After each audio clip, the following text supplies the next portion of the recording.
petit reportage d'une pêche de 2 heures sur un plan d'eau. Il y a pas mal de brèmes à faire, des grosses tanches et un peu de carpe. Donc on va essayer à s'amuser un peu.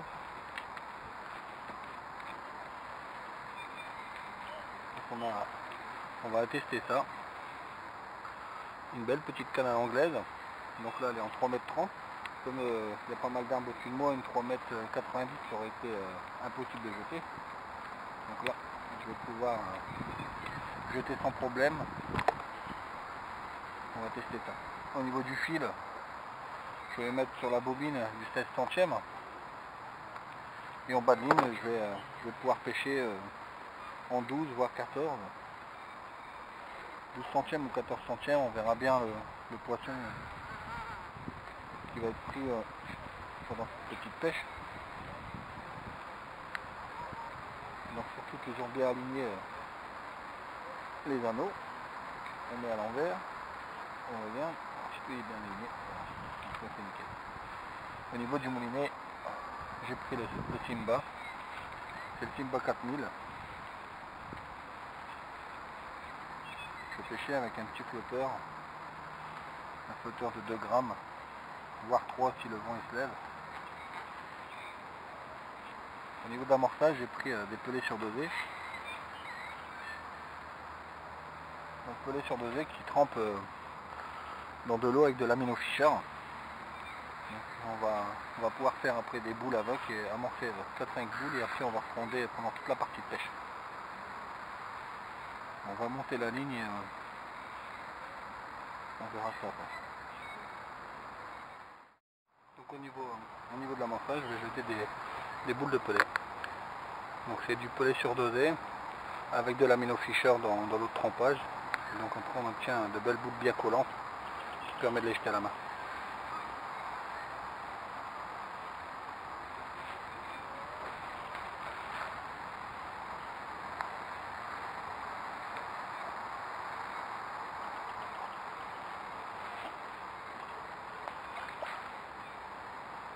Quatre boules.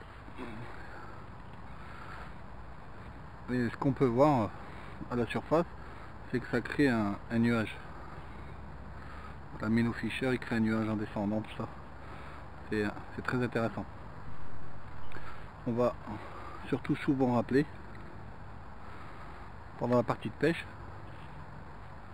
Donc mettre des coups de front dans à peu près une vingtaine de grains tous les 5-10 minutes pour exciter le poisson. On est un peu comme une pêche de chaîne-vie. Donc jeter peu mais souvent. Très souvent on lui met des pelets, on va pêcher avec des pelets mous. Donc là j'ai des thons ail en 8 mm, un pelet qui en temps normal flotte. Voilà. Et en fait je vais vous faire voir la technique. Pourquoi on prend aussi des flottants. Ça permet de pêcher aussi au feeder à la décollée, comme on peut pêcher au pelet mou coulant. Donc je vais vous montrer après comment on fait pour faire couler le pelet sans problème. Juste on le met à l'hameçon, je garde le jus qui est là avec l'aminofisher, je viens le mettre dedans, j'appuie et il coule. Donc je vais vous montrer. Donc je montre bien, on jette, ça flotte, j'en prends un, je le mets dedans, j'appuie, voilà, et il coule. Je vais vous remontrer. On va faire ça au bord. Donc je prends, j'appuie comme une éponge, voilà. Voilà. Donc il est coulant. Que un normal, il flotte. Donc ça permet, les produits qu'on a mis en plus dans l'amorçage rentrent en plus dans le pelet. Donc le rend encore plus attractif. Bon, on va finir la ligne. Au niveau de la ligne, donc on est sur un petit flotteur. Donc là j'étais en train de prendre mon fond. On est sur une pêche de rapidité du coup du soir. Donc avec 2-3 heures de pêche, pas plus. On vient vraiment avec un minimum de matériel. Donc un émerillon, un baril double pour éviter que le bas de ligne brille. je vais lui rajouter juste un plomb par rapport à la longueur de mon bas de ligne. Donc si le bas de ligne fait 40 cm, vous allez prendre votre bas de ligne, le remonter et mettre le plomb juste au-dessus pour éviter que ça s'en mêle à chaque fois. Voilà, donc au niveau du petit plomb qu'on va mettre, je prends le baril dans les doigts, je remonte mon bas de ligne et voilà. Donc mes plombs, il ne doit pas être en dessous de cet hameçon. Ce qui veut dire toute la partie du fil là, il ne doit rien avoir. Vous mettre les plombs juste au-dessus. Ça, quand vous jetez, si ça doit remonter, il ne va pas s'accrocher sur les plombs. Donc là, au niveau, quand j'ai pris mon fond, j'ai pris à partir du baril. Donc là, quand je suis à partir du baril, je suis à la rasette. Donc là, je sais que je vais traîner de mon bas de ligne.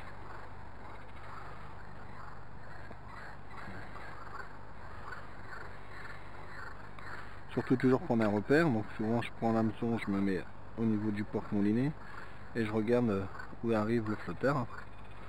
Et je compte les anneaux. Donc moi, je vais compter au niveau du haut. 1, 2, 3, 4e anneau. Comme ça, si je casse, je vais pouvoir remonter une ligne sans... Ben là, on peut voir les ramassages. Un gros poisson est arrivé déjà sur le coup. Donc ça va être vraiment une pêche de grosses tanches, de brème, quelques carpes si elles viennent. On est sur un plan d'eau communal, on est exactement au glissoire à Avion. Et il y a quelques carpes aussi dans le plan d'eau. Mais là ce soir je suis vraiment venu pêcher la brème et la tanche. Donc on va voir un peu ce que ça donne. Lancer, on retient le fil, boum, la ligne elle s'étale. Donc là je sais que j'ai pas de tatouille, je plonge le sillon dans l'eau, je ramène 3 fois et je tire sur le côté. Là ma bannière elle est coulée, le flotteur est en place sur le poste, voilà. Donc là il manque un petit plomb si je veux vraiment mettre un peu plus bas. Mais je pense que je vais laisser comme ça, au moins le noir va me servir d'indicateur sur les petites touches. Donc je vais laisser comme ça. Donc là on a vraiment une ligne qui va descendre tout doucement, tout doucement, tout doucement. C'est parti, on va essayer. Donc j'accroche un peu les mous, fait bien ressortir la pointe sur le côté. On va voir que ça pique bien. Et là, je vais le tremper, le presser dans le jus des pelés sur dosage avec la Minnow Fisher. Donc là il n'y a pas de problème, il va couler direct. Voilà. Et on peut voir aussi en surface, ça pétille, tous les produits qui ont été absorbés.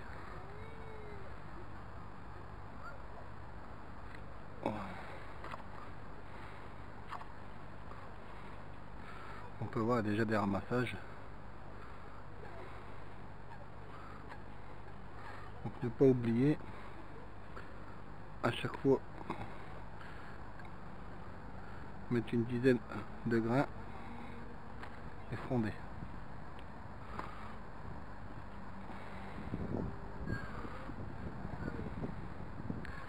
Il y a aussi le frein à régler. On pêche assez fin. Donc le ferrage va se faire. Ah, mais j'ai déjà une touche. Déjà une touche. Le poisson est vite rentré. Un petit relevage.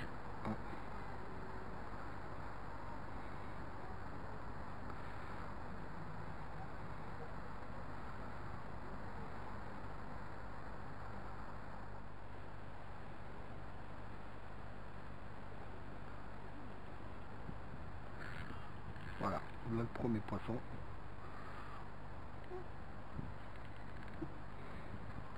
Tire pas mal.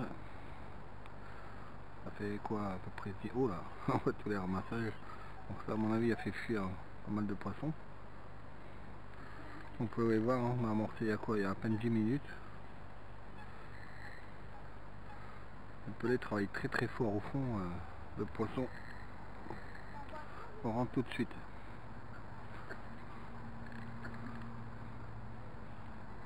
Ah ben une tanche. Je vous l'avais dit, c'est beau. On va faire pas mal de tanches je pense et de la brème.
on est vraiment sur une canne qui est légère, 12 anneaux pour 3,60 m là.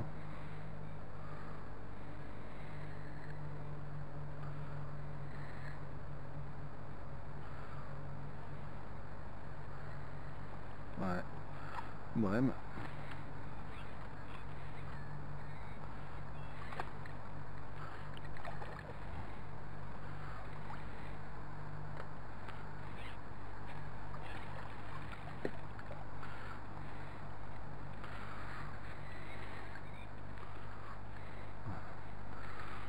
Pour ici c'est des petites brèmes, il y a vraiment des beaucoup plus grosses.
Voilà, c'est tendu.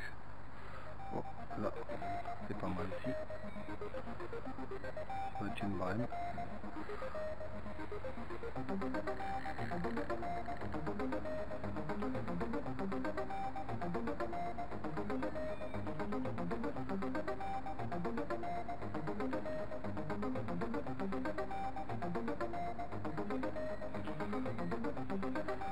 C'est plus gros que tout à l'heure. C'est une grosse brème. Le combat, oui, c'est ça. Grosse brème, ça pique, ça met 2-3 coups de tête, ça monte en surface direct. Beaucoup plus gros, c'est les, je pense que c'est les grosses brèmes que je vous parlais.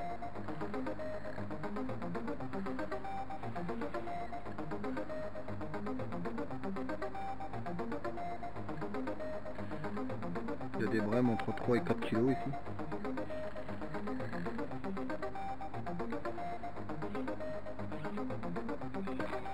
Wow.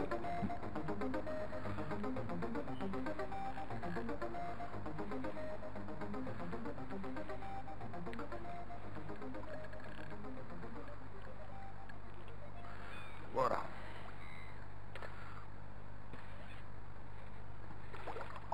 Voilà, un gros plateau.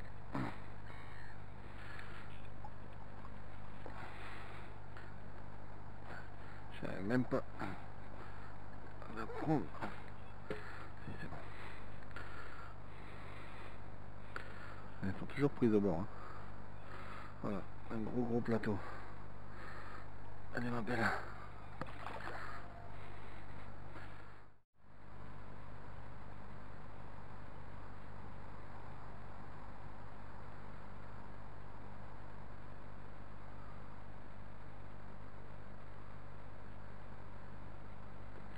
Voilà, c'est fait.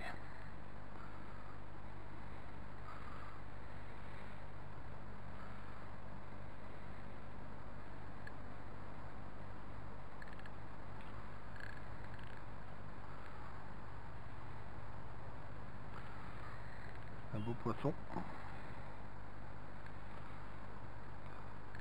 Pour moi, ça c'est une tanche ou ça va être une tanche ou un carassin. Une brème, elle aurait déjà remonté.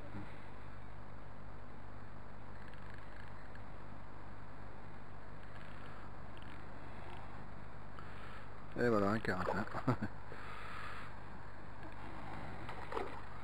Tous les gros ramassages que vous voyez, c'est eux qui sont en train de fouiller au fond. Ils remuent toute la vase, ils font monter les pelets.